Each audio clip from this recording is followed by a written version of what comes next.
Hello student, आज हम पढ़ेंगे गाउस प्रमेय के अनुप्रयोग। आज हम इसका दूसरा अनुप्रयोग पढ़ेंगे, अनंत लंबाई के सीधे आवेशित तार के कारण विद्युत क्षेत्र। तो इसके लिए सबसे पहले हम एक बहुत ही अनंत लंबाई का सीधा आवेशित तार L खींचेंगे, जिसको आवेश दिया गया है। अब इससे r दूरी पर एक बिंदु P लेंगे। इससे r दूरी पर एक बिंदु P ले लेते हैं। ये हमने यहाँ पर P ले लिया, r दूरी पर एक बिंदु। अब यहाँ r दूरी लिख देते हैं। अब r दूरी का एक बेलन बनाएंगे, तो यहाँ हम लोग दूरी ले लेते हैं हिसाब से, ताकि चित्र ज़्यादा बिगड़े ना। अब यहाँ पर हम एक स्मॉल l लंबाई का एक बेलन बनाएंगे, जो बिंदु P से होकर गुजरना चाहिए।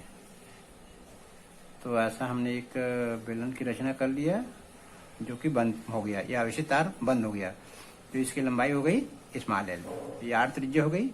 यहाँ पर 3 पृष्ठ हमको दिख रहा है, ये S1, ये वक्र पृष्ठ है, ये S2 ये वाला, तो ये जो है S3, नीचे का पृष्ठ जो S3। अब हम यहाँ से गुजरने वाली बल रेखा को दिखाएंगे। वक्र पृष्ठ से होकर बल रेखा गुजरती है, तो यहाँ E लिख देंगे गुजरने वाली बल रेखा को। और सबसे पहले हम इस छोटी सी जो L लंबाई का बेलन है, वहां से गुजरने वाली बल रेखा का मान निकालेंगे। उसके बाद हम संपूर्ण आवेशित तार के कारण विद्युत क्षेत्र का मान निकालेंगे। इसके लिए हम लोग यहाँ पर एक अल्प पृष्ठ बिंदु P के घेरे हुए अल्प पृष्ठ DS ले लेते हैं, और DS की भी दिशा जो है वो E की दिशा में है। तो अब इसके बारे में हमको कुछ लिखना पड़ेगा, तो चलिए लिखते हैं। यहाँ लिखेंगे, ये देखिए ऐसा लिखना पड़ेगा। माना अनंत लंबाई का एक सीधा आवेशित तार L है, उस पर रैखिक आवेश घनत्व लैम्डा है। इस तार से r दूरी पर एक बिंदु P है, जिस पर विद्युत क्षेत्र ज्ञात करना है। अब तार L को, कैपिटल L को अक्ष मानकर r त्रिज्या और स्मॉल l लंबाई का एक बेलन खींचेंगे। इस बेलन का पृष्ठ घासीय पृष्ठ की तरह कार्य करेगा। जब ये बेलन का पृष्ठ घासीय पृष्ठ की तरह कार्य करेगा, तभी इसमें गाउस प्रमेय लागू होगा। अब इसके आगे हम सूत्र बनाएंगे, वही तो असली है सूत्र। तो यहाँ लिखेंगे, घासीय पृष्ठ को 3 भागों में विभाजित किया जा सकता है। वृत्तीय पृष्ठ S1, वृत्तीय पृष्ठ वक्रीय पृष्ठ S1, वक्रीय पृष्ठ S2 और वृत्तीय पृष्ठ S3। 2 वृत्तीय पृष्ठ बना है ऊपर और नीचे, और बीच में बना है वक्रीय पृष्ठ। अब हम तीनों पृष्ठ से गुजरने वाला फ्लक्स का मान निकालेंगे। तो ये S2 वक्र पृष्ठ से गुजरने वाला विद्युत फ्लक्स, इसका मान निकालेंगे। क्योंकि हम लोग यहाँ जानते हैं कि जो वृत्तीय पृष्ठ है उनसे विद्युत बल रेखा नहीं गुजरती है, केवल वक्र पृष्ठ से बल रेखा गुजरती है। तो इसका मान हम यहाँ लिखेंगे E into DS cos theta, ये सूत्र है। क्योंकि वक्र पृष्ठ में DS की दिशा और E की दिशा एक ही है, तो यहाँ पर हम लोग cos 0 लेंगे, थीटा का मान 0 ले लिए। अब हम लोग यहाँ पर cos 0 का मान चूंकि 1 होता है, इसलिए हमने यहाँ पर 0 ले लिया, ये हो गया। अब हम लोग यहाँ लिखेंगे E का जो मान निश्चित रहता है, इसलिए E को बाहर लिख देंगे यहाँ पर, और अंदर बचेगा DS। तो ये जो DS है, बेलन का वक्र पृष्ठ आएगा यहाँ पर। तो बेलन का वक्र पृष्ठ क्या होता है?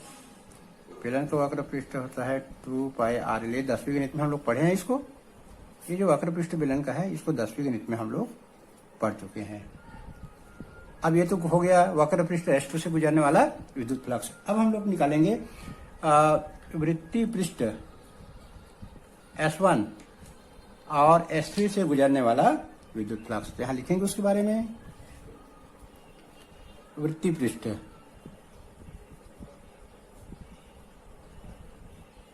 S1 व S3 विद्युत क्षेत्र के समांतर है। विद्युत क्षेत्र के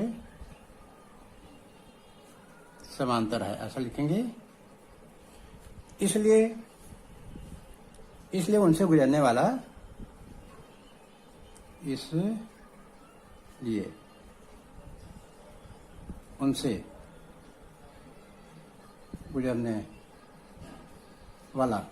उनसे गुजरने वाला विद्युत फ्लक्स शून्य होगा।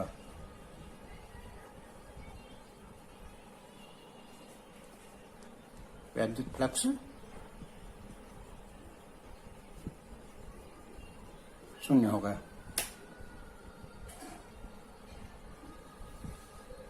यहां पर क्योंकि हमने S2 लिखा था, यहां पर हमको S2 लिख देना है, सुधार कर लेना है। अब यहां पर हम लोग S1 से गुजरने वाला विद्युत फ्लक्स शून्य होगा, S3 से गुजरने वाला विद्युत फ्लक्स शून्य होगा, ये लिखेंगे। अब हमारा S1, S2, S3 का तीनों का मान आ गया। अब हम लिखेंगे बेलनाकार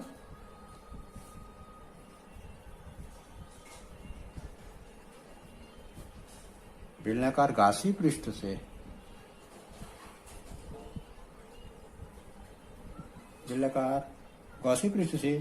गुजरने वाला संपूर्ण विद्युत फ्लक्स निकालेंगे।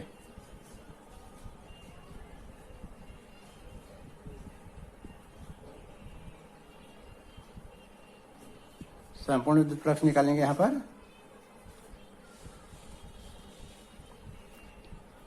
तो ये संपूर्ण विद्युत फ्लक्स को हम लोग फाई ई से दर्शा देंगे और ये हो जाएगा S1 plus S2 plus S3। तो यहाँ हम लोग मान रखेंगे, S1 का मान 0 आया था, S2 का मान आया था E इंटू 2πRL, S3 का मान भी 0 आया था। तो टोटल हम लोग तीनों को जोड़ेंगे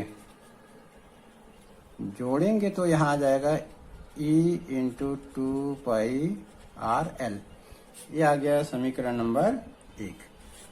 अब हमारा निकल गया बेलनाकार गासी पृष्ठ से गुजरने वाला संपूर्ण विद्युत flux, phi E equal to E into 2πRL। अब हम यहाँ लिखेंगे, अब गास प्रमेय से क्या होता है कि किसी पृष्ठ से गुजरने वाला विद्युत फ्लक्स का मान गास प्रमेय से ये होता है phi equal to Q into 1/ε0। ये गास प्रमेय से होता है। ये समीकरण नंबर 2। यहाँ पर हम लोग देखते हैं कि समीकरण 1 और 2 में जो बायां पक्ष है दोनों का बराबर है। तो बराबर है तो हम लोग यहाँ लिखेंगे समीकरण 1 व समीकरण 2 से ऐसा लिखेंगे। तो समीकरण 1 और 2 से हम लोग लिख सकते हैं Q इंटू 1/ε0 बराबर E इंटू 2πRL। ये आ गया हमारा समीकरण नंबर 3। इसको आगे बढ़ाएंगे और हमको अंत में E का मान निकालना है, लेकिन हम लोग यहाँ लिखेंगे क्योंकि तार की लंबाई बहुत ज्यादा है, इसलिए उसमें रैखिक आवेश घनत्व का सूत्र लग जाएगा। किंतु रैखिक आवेश घनत्व का सूत्र है लैम्डा बराबर Q/L। अब देखिए यहाँ पर Q है, यहाँ पर भी Q है, तो यहाँ से Q का मान निकालेंगे, Q बराबर लैम्डा इंटू L। Q का मान समीकरण 3 में रखने पर Q का मान समीकरण 3 में रखने पर समीकरण 3 में Q का मान रख देंगे। तो Q का मान रख देंगे lambda into L into 1/ε0 epsilon 0 E into 2πr_L। अब यहाँ से हम लोग E का मान निकालना है, तो E का मान तो दाहिना साइड है, तो इसको हम लोग ऐसा लिख सकते हैं, या करके 2πr_L बराबर लेमडा इंटू L इंटू 1/एप्सिलॉन 0। E का मान हमको निकालना है, तो E का मान हम लोग लिख सकते हैं लेमडा इंटू L इंटू 1 अपान ये 2πr_L दूसरे सेट चले जाएगा, तिर्यक गुना में इंटू एप्सिलॉन 0। अब ऊपर और नीचे को काटेंगे, जो कटेगा यहाँ दिख रहा है कि L ऊपर में कटेगा, ये L और ये L कट गया, तो E का मान क्या आ जाएगा?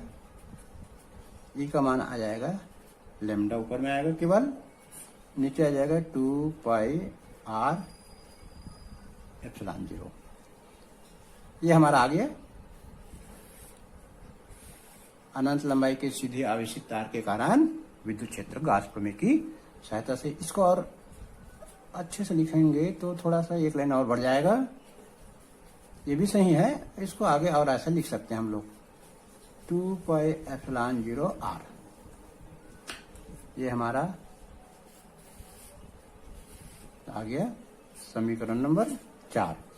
तो आपने देखा कि बहुत आसान तरीके से हम लोग सीधे आवेशित तार के कारण विद्युत क्षेत्र निकाल सकते हैं गॉस प्रमेय की सहायता से। यह भी पेपर में बहुत बार आ चुका है, और यदि कूलाम का नियम की उत्पत्ति करो नहीं आता है गॉस प्रमेय से, ये जरूर आता है हर साल। तो आपको कैसा लगा कमेंट बॉक्स में कमेंट्स करना, और अच्छा लगे तो चैनल को सब्सक्राइब कर देना, ताकि मेरा हर एक जो टॉपिक का जो वीडियो है आपको आसानी से दिख जाएगा। कल फिर हम एक नया टॉपिक पढ़ेंगे, और वो है विद्युत धारिता टॉपिक पढ़ेंगे। तो आज का बस इतना ही है, धन्यवाद।